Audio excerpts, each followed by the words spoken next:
Is it worth to get a HELOC today? In this video, I'm going to talk about when to use a HELOC, when not to use a HELOC, and the pros and cons of getting a HELOC. HELOC has helped build wealth in the last decade for many homeowners and investors. But in 2025 and on, it may just burn you. I myself has used the HELOC loans many times to invest in properties, to restructure my finances, and it has helped me a lot. But I also got burnt by it, and I'll talk about it later on in this video. So unlike a regular loan, a HELOC is kind of like a line of credit on your house. Your house is your collateral. You have a HELOC, which is kind of a loan the bank will give you. Even though you have a first loan, they will give you the HELOC as a second loan. But the difference is the HELOC, which is the home equity line of credit, you only use the loan or the amount of money that you need as you go along. As an example, let's say you got a HELOC loan of $100,000 on your house. You already have a loan of $500,000 fixed on your house. So when you are approved to use your HELOC, and let's say 1 month you need $20,000 to do something, you only pull $20,000 out, and then you start paying credit only on that $20,000 and not on the remaining $80,000 balance. So it's kind of like a credit card. You charge it and then you pay interest on it. If you don't charge it, nothing happens to you. So you may have been approved for a $10,000 credit limit, but if you only charge $1,000, they only charge you interest on that $1,000. So basically, a HELOC is a credit card on your house as long as you have enough equity. The other thing about a HELOC loan is that the rates are not fixed and they are variable. They are usually tied to prime plus a margin. And if the prime rates goes up, there's another tag on it, so your rates can really go up. So that's the only bad thing about it, and I'll talk about that as well as I go along. So first, let's talk about the pros of using a HELOC loan. Well, the number one pro is that you borrow money against your house or against your equity, and you only use the loan amount that you want. So you only pay interest on the amount of money that you actually cash out. The second pro of a HELOC loan is that you only pay interest on it. Unlike the regular conventional loan or government loans, you pay principal and interest. But on a HELOC, you can only pay interest, or you only charge interest. And if you would like to pay the principal, you're welcome to do so. Way back in 2002, when I first got a HELOC loan, I didn't know what I was doing. I had a chance to invest in a property, so I borrowed $40,000 out of my house. Luckily, I had equity at that time. And then I kept paying the amount every month, interest only every month. After a year, I checked the balance, and the balance hasn't changed. So that took me by surprise. I didn't know that I was only paying interest. I was kind of dumb not knowing that. So after that, I started paying more principal. So after a few years, I refinanced my house again and paid off the balance on the HELOC. So even though the interest only is an advantage, it's also a disadvantage because you're not paying principal, so your principal balance on your loan does not go down if you did not know, like I did not know about it. The other advantage of a HELOC loan is, unlike when you refinance or get a loan, there are a lot of points and underwriting fees and junk fees and upfront points and fees that you have to pay. Whereas in HELOC loans, or most HELOC loans, your upfront cost is very low compared to getting a conventional loan. So it's easy to get a HELOC loan as long as you have equity in it and your upfront costs are very low. But keep in mind, the banks make it up by charging you higher interest rate, and by you paying only interest, they keep charging you on your principal balance. So the banks are making money, but to your advantage, you are paying your interest low, or your monthly payments stay low because it is interest only, and your upfront cost is very minimal. And a lot of times, the bank will eat that cost. In other words, you don't have to pay any cost to get a HELOC loan, depending on who you get it from. And the other advantage of getting a HELOC loan is you can pay off this loan at any time. There are no prepayment penalties. So if you borrow $100,000 and you decided after 6 months you gotta hit a jackpot, or you got inheritance money, or you got tax refunds and you wanna pay it off early, you're welcome to do that, and there's no prepayment penalty. So you're welcome to pay off earlier as you wish and as you have income or as you have funds to do so. So let's talk about the cons of getting a HELOC loan, where the number one con about getting a HELOC loan is that the rates are variable and the rates are much higher than a conventional loan. Again, the rates are tied to a prime rate plus a margin, maybe prime rate per CPI or whatever. And as the CPI goes up, as the prime rate goes up, your rates go up. I remember in 2019, I had a HELOC loan and I used $60,000 worth of loan on it. And at that time, the prime rate was very low. CPI was low. So my payment at that time was about, in 2021, about $400. And then, as you know, when the mortgage rates went up, interest rates went up in 2022, 2023, it really affected the housing market. It also affected all the people, including myself, who had a HELOC loan.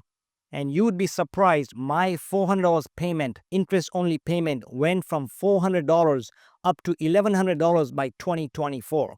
So guess what I did? Luckily, I had some money saved up to $60,000, and I paid it off because I refused to pay 11% on a HELOC loan.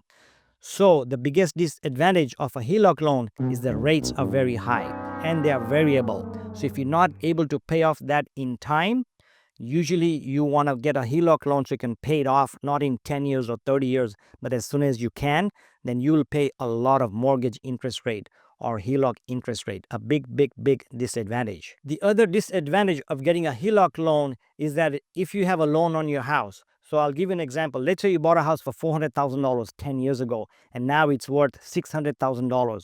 And at that time, your loan was, let's say, $300,000. So now you want to get a loan. So you have enough equity, because if your house is worth $600,000, you have a loan of $300,000. You can borrow up to, usually banks allow 70 to 80% of the loan value or the house value to get a loan. So if you have a $300,000 loan, you can get up to $100,000 or $150,000 additional, as long as the total loan amount, which is your first loan and the HELOC loan, does not exceed 75% of your value of your home. Of course, these numbers vary from bank to bank. Check with your bank or your lender. I'm not a lender, so check with your bank on the exact amounts. They vary from bank to bank and from time to time. I have helped many of my clients get HELOC loans because they wanted to get a loan. Maybe they want it for emergency or remodeling or investing, mostly for reinvesting. But what happens is that when you get a HELOC loan, you have a first and a second.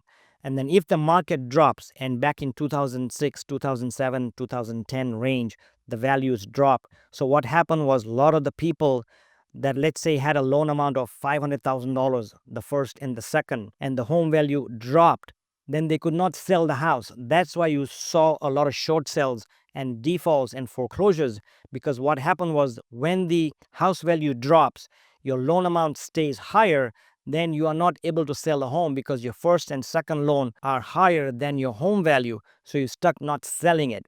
So the disadvantage of getting a HELOC loan, especially if you don't use it properly, and I'm going to talk about when to use it and when not to use it in a few minutes, is that if you don't use it properly, and if the market goes down or the rates keep going up and up and up, you are at a big loss and a big disadvantage. As I mentioned earlier, a lot of my clients and a lot of people use home equity line of credit to actually invest in other properties.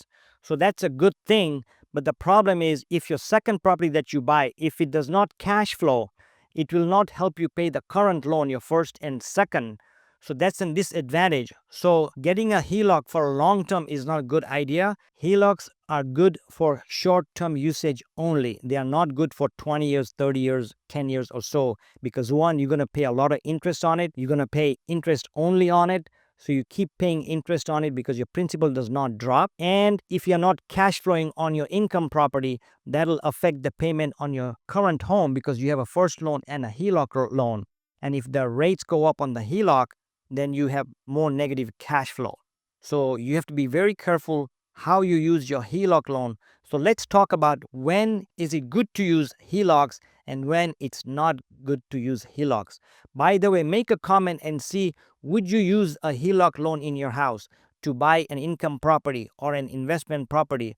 Or if you have used it, what kind of usage did you use it for? For medical emergencies or remodeling or building an ADU, etc. So please comment. There are several ways you can use HELOC, and you only use it for those purposes. The number one thing is you may want to remodel your home because you've been there for a long time, you're going to stay there for a while, and you need money to remodel the home, or you want to make an addition because your family is growing. You may have kids, or you might have had one kid and now you have 2 or 3 kids, or your parents are moving in and you want to build an addition to your house and you want to borrow some money.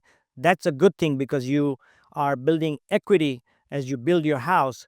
You're increasing the value of your home, you're increasing the equity, so that's a good usage. Or a lot of people I've helped get HELOC loans to build an ADU, which is the accessory dwelling unit. In California, they now allow ADUs in your backyard, and a lot of people are building ADUs to have family or friends come and stay over. I didn't mean friends, I meant family come over and stay. Or they build an ADU and rent it out, because right now in Southern California, like many other states, they're getting high rents. So a 1 bedroom, 1 bath ADU, depending on the area, can go for $1,500 a month, or a 2 bedrooms, 1.5 bath, or 2 baths can go up to $3,000 a month, depending on where you are. So those are good usage for it. The other good use for HELOCs is that maybe you want to send your kids to college and you don't want to sell your house, or you don't want to refinance your house, and you just want to borrow enough to send your kids to college, or you have a medical emergency and you need some extra money. So those are good usage for a HELOC loan. Another good use for HELOC loan is, let's say a lot of people have high credit card debts, especially right now. It's 2025 June. We are in a period where the credit card debt or the credit card balances are at their highest in years and years and years. And you're probably paying 20%, 25%.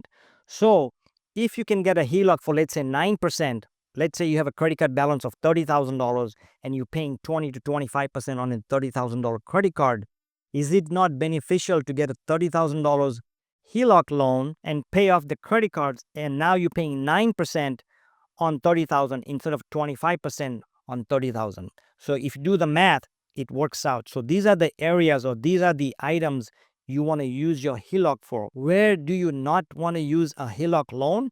Well, you don't want to use it to remodel just because you want to make your house nice and fancy and buy new furniture and buy new appliances, etc., because you just want to do that. It's not a need, but hey, the bank is giving money, let me go blow it.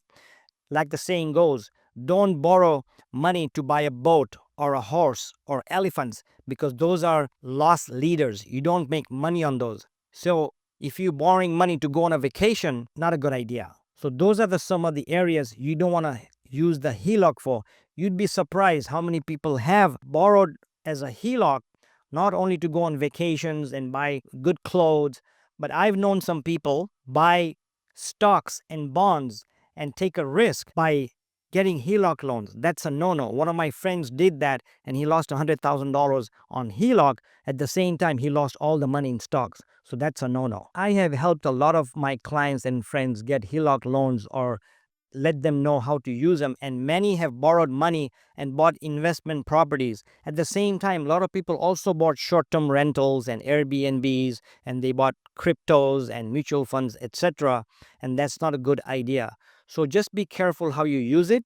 HELOCs are great, but if you don't use it the right way, you could get into trouble. And many people right now are in trouble, big time trouble. I had mentioned earlier that decades ago, a lot of people used HELOCs to their advantage.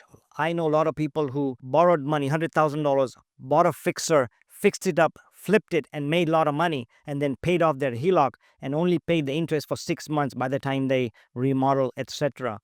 But these times are different. At that time, the prime was less. Mortgage rates were 2%, 3%, 4%.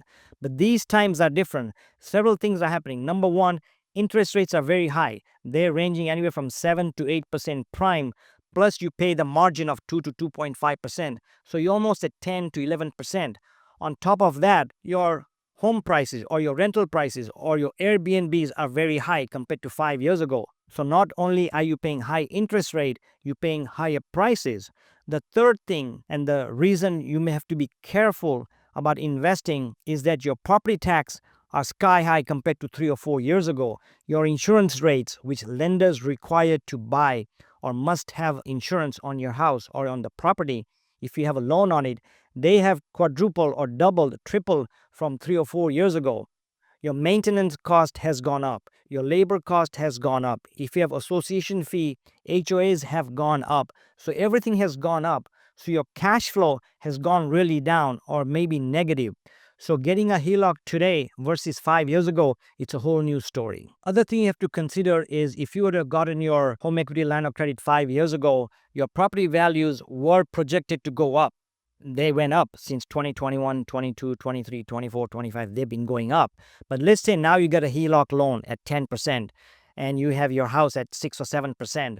Chances are home prices may come down. Then you lose equity.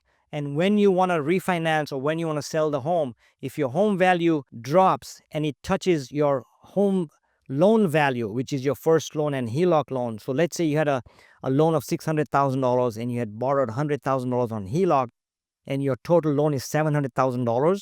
And at that time, your house was worth, let's say, $1 million. But now the house has dropped $900,000 or $850,000. And if you want to refinance, you may not hit that 75% threshold. So that's a risk you take. So today, 2025 and onwards, taking a HELOC loan may be very dangerous and very risky. So you have to think about it. Talk to your lender, talk to your attorney, talk to your accountant, talk to me. I'll be glad to give you some resources and see if it's worth for you to get a HELOC loan or not. I'm not saying don't get HELOC loans. Just be careful moving on because the market is at a turning point, my personal opinion. Before I wrap up, I want to let you know to watch this video coming up. The link will be there. It's called The 5 Worst Kitchen Trends in 2025 According to Designers. Please watch it. It's something you may want to consider. A HELOC is a powerful tool. It's not free money. Use it only if you understand the risk, you have high confidence plan to pay it off, you can pay it back within 12 to 18 months and not take 10 years to pay interest only. Good luck. Feel free to contact me if I can help you with anything.